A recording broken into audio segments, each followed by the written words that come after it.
এই হচ্ছে আজকে রিবর্নিং।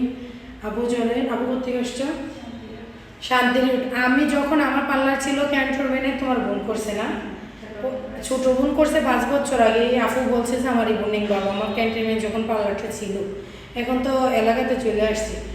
যাই হোক, আর আপু অফার দিকে চলে আসছে। আপু চুলটা মাত্রই 3000 টাকার চুল। সবাই চলে আসবেন আমাদের আনিসের সাজঘরে অফারে চুল করার জন্য, তাই তো আপু? অফার দিকে তো আসছে। চাঁদ রাত কিন্তু আগামী দিন, আগামী দিন না, আগামী দিন। আজকে যারা যারা এখনও রিবন্ডিং করেন নাই চলে আসেন। আর আগামী দিন তো ফেসিয়ালের র্যাশ থাকবে, ফেসিয়ালের উপরে 50% ডিসকাউন্ট আছে। অবশ্যই যারা যারা জানতে চান কল করে অবশ্যই জানবেন। সো আমাদের লোকেশন তো সবাই জানেন কম বেশি। আমাদের লোকেশন হচ্ছে দেবিদ্যার মাঠিয়া মসজিদের সাথে। পার্লারের নাম হচ্ছে আনিসের সাজঘর। ওকে, সবাই ভালো থাকবেন, সবাই চলে আসবেন এই অফারটা উপভোগ করার জন্য। বেশি দেরি করবেন না, কারণ হচ্ছে কি অফার চলে যাবে, এই অফার আর পাবেন না। ওকে।